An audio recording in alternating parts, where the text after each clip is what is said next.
Bismillahirrahmanirrahim. Assalamualaikum warahmatullahi wabarakatuh.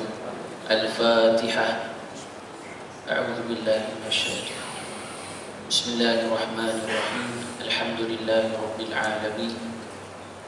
Ar-Rahmanir Rahim. Maliki yaumiddin. Iyyaka na'budu wa iyyaka nasta'in.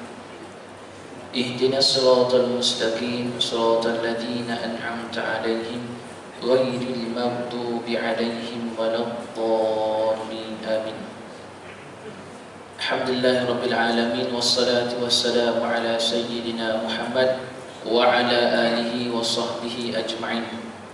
Allahumma arzuqna fahman nabiyyin wa hifdzal mursalin wa ilhamal malaikatil muqarrabin fi afiyatin ya arhamar rahimin. Ya Allah, kami mohon kepadamu kefahaman para nabi, daya hafalan para rasul, dan ilhamnya para malaikat. Ya Allah, kayakanlah kami dengan ilmu-Mu, dan hiasilah kami dengan kelembutan, dan Kau muliakanlah kami dengan takwa, dan cantikkanlah kami dengan sihat walafiat. Terima kasih yang diucapkan kepada Tuan Bila kita, yang saya hormati para AJK Surau dan para pegawai, yang dikasihi para datuk-datuk, haji-haji, guru-guru semua, dan para jemaah sekalian. Alhamdulillah, insyaAllah hari ini saya akan berkongsi sedikit sebanyak ataupun tazkirah ringkas sebelum kita masuk waktu salat fardu Jumaat. Hari ini kita akan bincangkan satu tajuk yang berkaitan dengan rugi.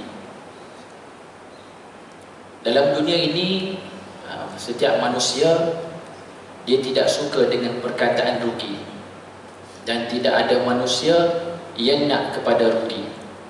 Dan kalau kita tanya kepada orang niaga, perkataan rugi ini adalah satu masalah bagi dia yang sangat-sangat takut.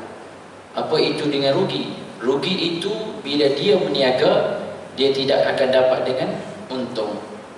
Ataupun dia berniaga, ruginya adalah untung tak dapat, modal hangus. Itu rugi. Sebab tu kata cerdik pandai, terang bulan menggali ubi digali lagi muda. Kalau tuan tak tahan rugi, jangan berniaga dari mula. Apa bunga tidak bertangkai, itu bernama bunga rampai. Kalau tak pandai ilmu berkedai, habis modal untung tak sampai. Batan kepaya dibuat tongkat, salah pegang jatuh terlipat. Kalau berniaga tak tengok tempat, modal habis untung tak dapat. Pusing-pusing tangan kidal, tali pendek putus jengkal. Kalau untung campur modal, itu tanda berniaga takkan kekal.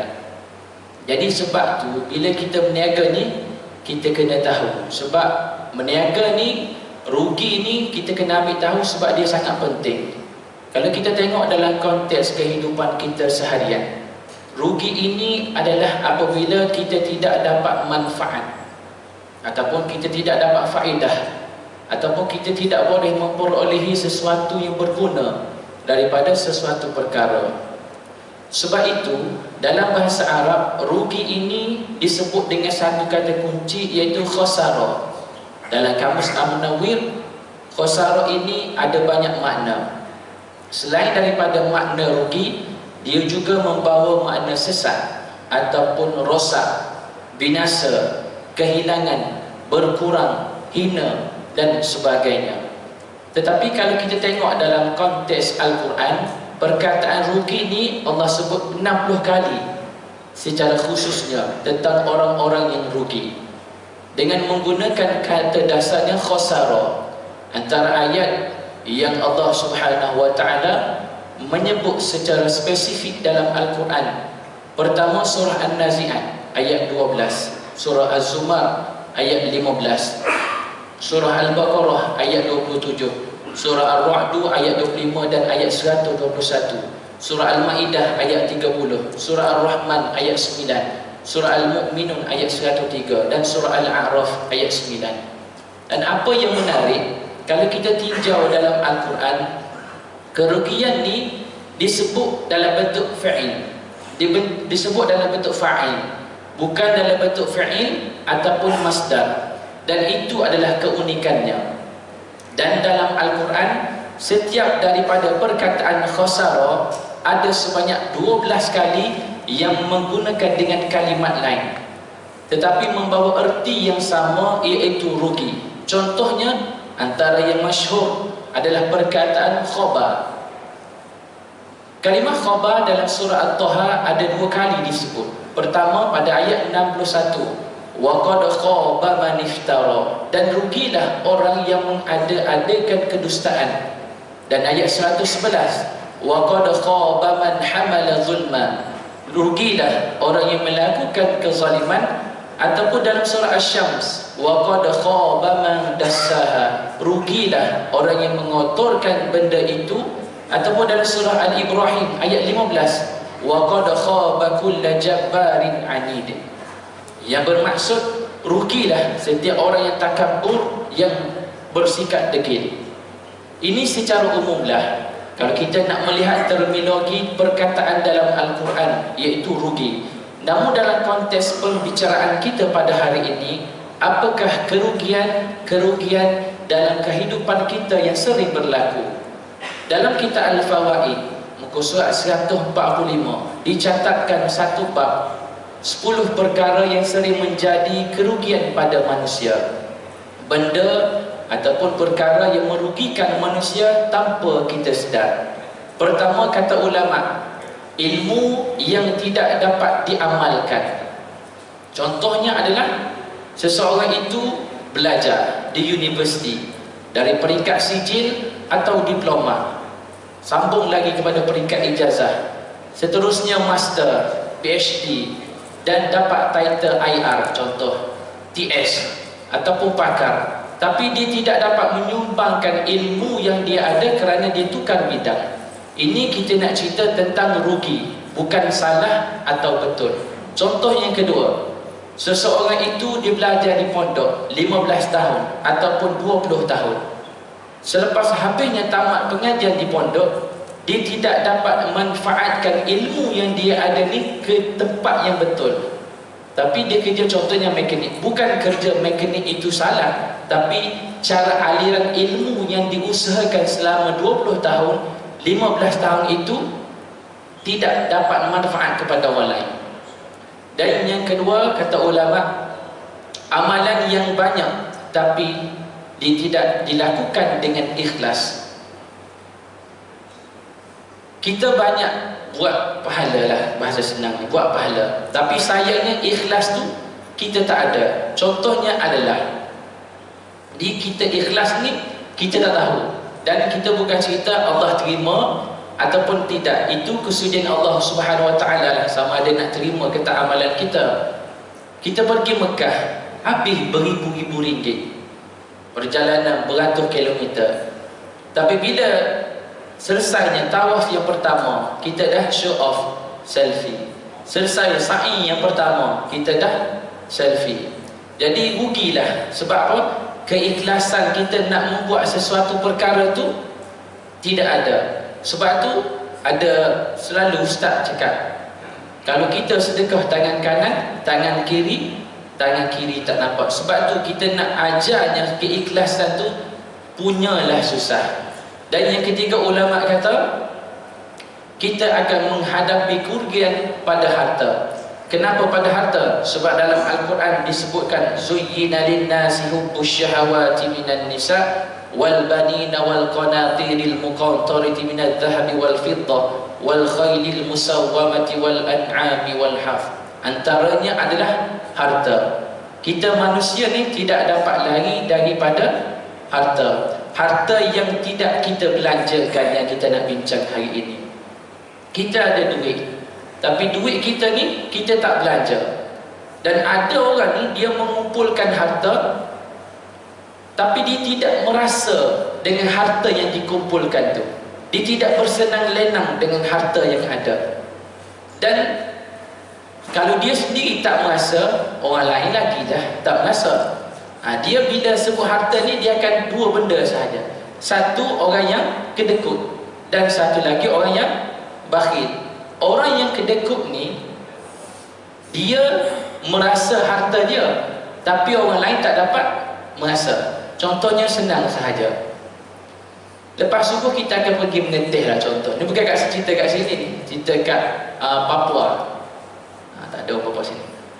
Bila pergi mengetih ramai-ramai lepas subuh, dia ni ada kedekut lah sikit lah. Bila order makanan, roti canai semua, bila tak nak bayar tu, dia pergi basuh tangan tu lama sikit. Dia pergi basuh lama sikit tangan. Tapi bila orang dah bayar, dia pun buat border. Dah bayar lah. Tu orang yang kedekut. Dia tidak merasa, orang lain tak boleh rasa harta dia, tapi dia sendiri bergaya. Ada kereta yang mewah, rumah yang cantik. Tu orang yang kedekut. Tapi bagi orang yang bakhil, dia sendiri tak merasa harta dia, orang lain lagilah. Bakhil ni, contohnya si bakhil ni adalah orang yang ada rezeki, dikurniakan pangkat yang besar. Kalau gerik biasa 54 lah besar, pencing ada, dilantik sebagai pengarah tu, pengarah ni.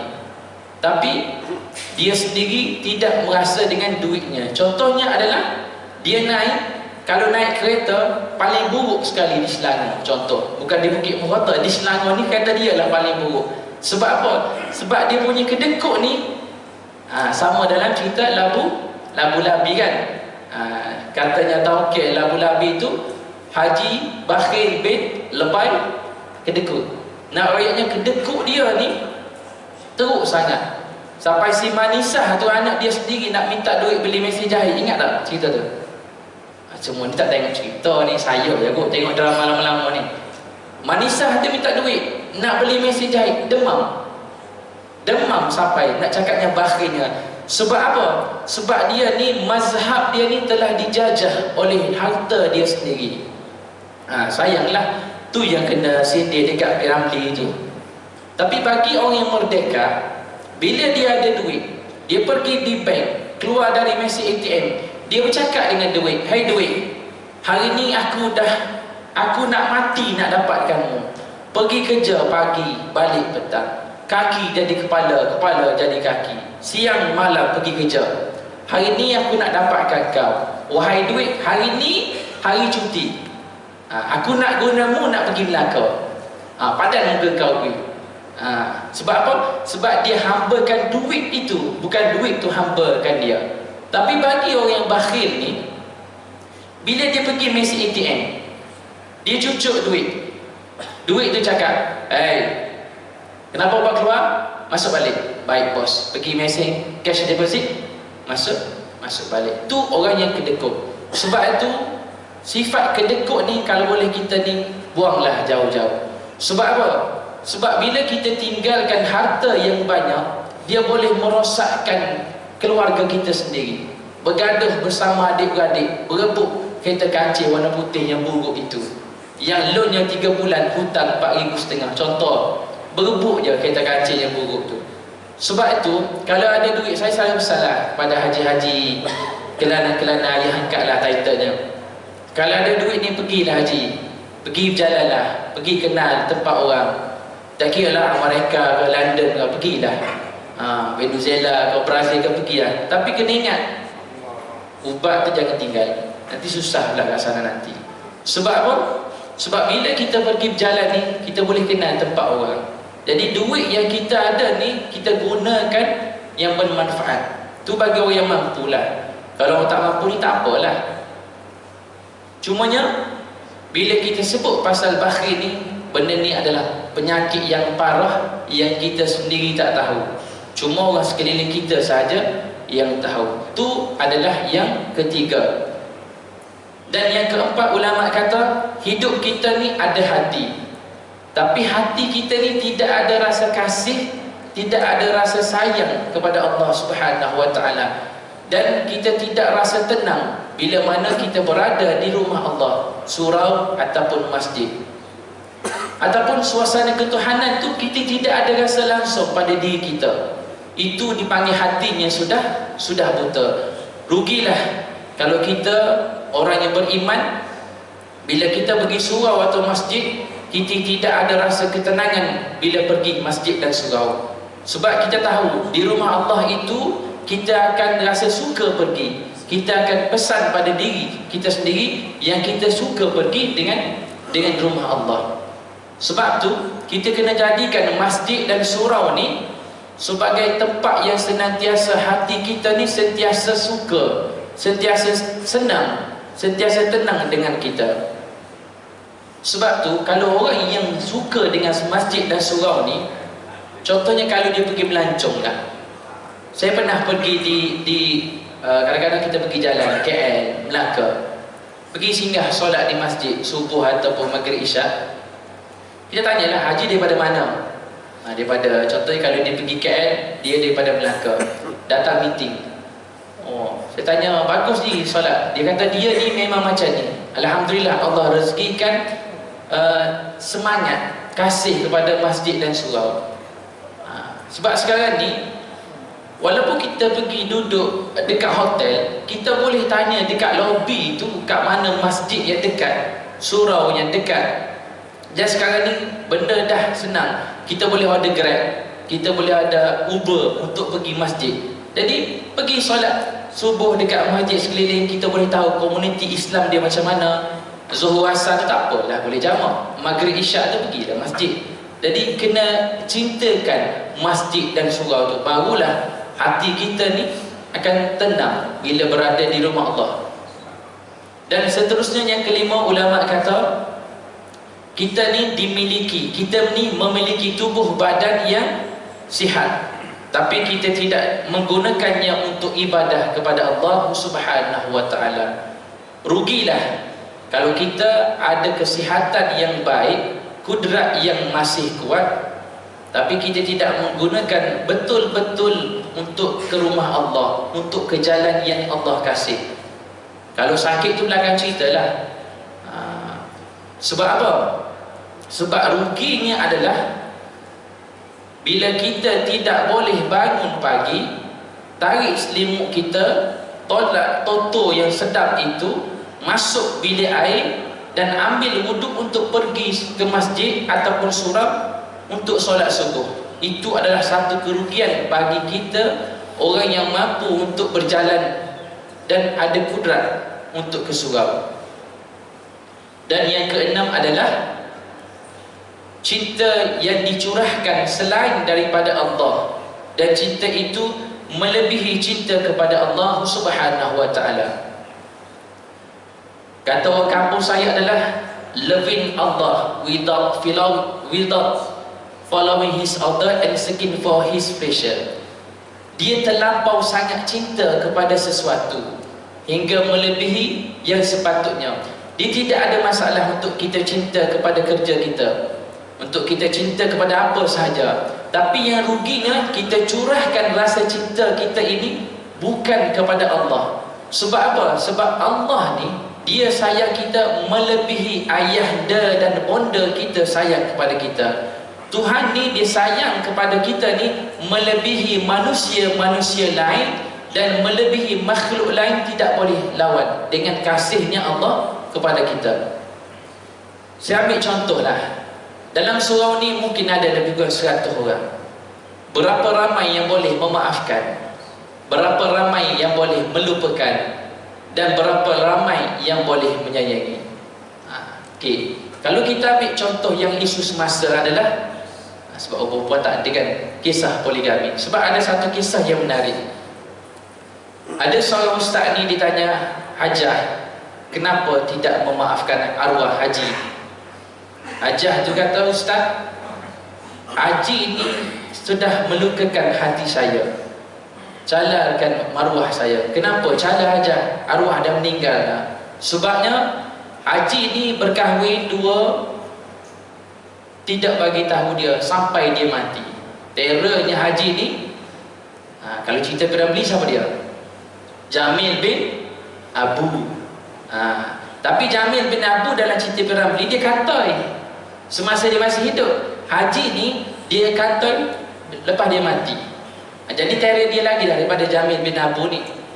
Lepas suami dia meninggal, kebumikan, tiba-tiba selepas habis talqin, tanam pokok biasa kan, kita tanam pokok, kita jirus air, datanglah seorang wanita dengan anak kecil. Jadi secara marah, tengok pelik lah sebab tak pernah tengok. Tanyalah wanita ni siapa? Dia kata dia adalah isteri kepada arwah. Jadi Hajah ni dia punya geram marah tu, kalau hidup rasa kena cubit dah, tapi sebab dah mati dia tarik pokok je lah, patah-patah geramnya geram kepada suami dia. Nak cakapnya, kita manusia ni susah untuk memaafkan. Kalau kita ambil konteks orang lelaki lah, dalam kita orang lelaki, orang lelaki ni biasa dia satu je, kena tipu, kena scam macam tu je lah, pelaburan ni lah. Ustaz, macam mana saya nak maafkan dia Ustaz? Dia dah tipu duit saya banyak Ustaz. Lepas tu Ustaz suruh saya lupakan segala kesilapan dia. Lepas tu Ustaz suruh saya sayang dia pula Ustaz. Ui, mana boleh Ustaz? Jadi Ustaz ni kata apa? Dekat Hajah ni tak adalah. Hajah nak masuk syurga lah. Nak lah Ustaz, syurga. Syurga ni ada 8 kunci. Salah satunya kunci memaafkan. Jadi Hajah dia kata apa? Ustaz, saya ambil 7 kunci tak apalah, satu lagi tak apalah. Saya ambil kunci jihad, kunci haji, kunci sedekah. Yang satu lagi saya tak boleh Ustaz. Sebab apa? Kita nak memaafkan orang, kita nak melupakan segala-galanya, dan kita nak kasih dia. Itu manusia. Tapi Allah ni tidak begitu. Allah Subhanahu Wa Ta'ala ni, dia sayang kat kita, dia kasih kat kita melebihi segala-galanya. Kalau kita ni, I can forget, I can forgive, do not forget. Kita boleh memaafkan, tapi nak melupakan susah. Tu belum lagi nak sayang. Tapi Allah ni, walaupun solat subuh kita cerah, solat asar kita gelap, tapi dia tetap memberi kita dengan kasih sayang. Dia tetap memberi kita dengan rahmat dia kepada kita. Itu adalah yang keenam. Dan yang ketujuh, manusia ni selalu rugi. Bila mana? Bila dalam menguruskan masanya dengan sebaik-baiknya. Dia tak boleh uruskan masa dia dengan membuang segala dosa. Mana dia tidak mampu mengurus masanya dan mengambil peluang untuk buat benda-benda yang tidak merugikan dia sendiri. Itu yang ketujuh. Dan yang ke-8, saya cuba ringkaskan sebab saya nak habis 1:10 insyaAllah. Dan yang ke-8 adalah dia tidak menggunakan akal yang dimilikinya untuk membuat perkara yang berfaedah, sama ada untuk agama dia, untuk bangsa dia, ataupun untuk tanah air. Dia ini seorang yang cerdik, ada title lah, tak kira doktor ke, IR ke sebagainya, tapi dia tidak menggunakan akal yang ada itu untuk menyumbang kepada perkara yang berfaedah. Bila ada sesuatu isu, dia mengambil jalan senyap. Bukan senyap itu tidak bagus, tapi kena bertempat. Sebab apa? Sebab apa kena bercakap? Sebab apa kena menggunakan akal yang dimiliki? Sebab bila mana orang yang bodoh ambil ganti tempat orang yang pandai ini, orang yang bodoh ini ambil menjadi sebagai juru cakap umat. Sebab apa? Sebab orang yang cerdik tak nak bercakap. Sebab tu umat ni semakin rosak. Sebab orang yang cerdik ni takut nak bercakap. Jadi juru cakap sekarang adalah orang yang bodoh. Sebab itu umat ni akan sesat. Bukan di sini lah, di belah luar sana. Dan yang ke-9 adalah berbakti ataupun berbuat baik kepada orang yang tidak membawa ia dekat kepada Allah. Ataupun kita berbakti, kita membuat baik kepada orang yang tidak memberi manfaat kepada manusia. Kita buat baik kepada manusia, ke manusia ini, tetapi manusia ini tidak memberi manfaat kepada Allah dan tidak memberi manfaat kepada manusia yang lain. Rugilah. Kita bagi duit ambil, kita hulur makanan ambil, kita bagi minuman baik, tapi dia tidak membuat kebaikan kepada orang lain. Ini kita cerita pasal rugi, bukan salah dengan betul, rugi dulu. Okay, dan yang terakhir, yang ke-10 adalah kita ni takut kepada manusia, sedangkan orang itu tidak memberi mudarat kepada kita. Kita terlampau takut kepada manusia, sedangkan bukan dia yang mematikan kita, dan dia bukan yang menjadikan kita hidup, dan bukan dia yang menyebabkan kita berjaya. Itu adalah yang ke-10. Walau bagaimanapun, disimpulkan kepada 10 perkara ini, ada 2 yang penting yang perlu kita perhalusi. Pertama, pembaziran hati, dan yang kedua adalah pembaziran masa. Kenapa hati? Sebab hati ni dia selalu memikirkan kepada dunia. dia tidak memikirkan kepada akhirat. Dan pembaziran masa pula ni, dia banyak sangat berangan-angan yang tidak henti-henti kepada dunia. Ini adalah perkara yang paling kita takuti. Jadi secara khususnya adalah dalam 10 perkara ini, 2 benda takdilah yang perlu kita jaga dahulu. Pertama, kita gunakan masa yang kita ada ini untuk buat perkara yang bermanfaat, untuk kita ibadah kepada Allah Subhanahu Wa Taala. Kalau kita tanya dulu, bila kita tanya masa kita budak, masa saya budak, saya tanya, "Pakcik dah umur apa dah sekarang?" Dia kata umur dia 30. Dulu saya rasa 30 tu sangat jauh sangat. Tapi sekarang bila saya dah 30, oh sekejap je saya rasa. Tapi kapak lagi kan. Jadi umur, sebab apa? Sebab umur tu, masa tu benda yang paling mustahak. Kalau kita tengok umur Rasulullah sallallahu alaihi wasallam 63 tahun sahaja. Tapi dengan 63 tahun itu digunakan sampai ke akhir ni, sampai ke hari ni, umur Rasulullah, hayat Rasulullah diingat sampai bila-bila. Kalau tengok Imam Nawawi, umur dia 43 tahun, tapi risalah, manfaat yang dia buat sampai hari ni masih kekal. Cuma kalau kita bincang pasal umur, setengah ulama ni tidak berapa suka bila kita menanyakan umur. Ulama lah, kalau saya tak kisah pun. Sebab apa? Sebab seandainya yang berada di hadapan ini masih muda dan dia membicarakan pasal tentang hukum rumah tangga, nasihat rumah tangga, agak-agak yang 63 kat belakang dia tengok, baru 2 tahun kahwin nak nasihat orang. Sebab itu ulama dia tidak suka bila ditanya umur. Saya tak apa tanya dah, saya baru 21, tak kisah pun. Jadi itulah, kita kena jagalah, jaga masa kita, jaga kesempatan yang kita masih ada ini, manfaatkan segala umur yang kita ada, kesihatan yang kita ada ni untuk berbakti, untuk berbuat baik kepada Allah Subhanahu Wa Taala. Dan kita adalah salah satu orang yang menegakkan sunnah Rasulullah sallallahu alaihi wasallam.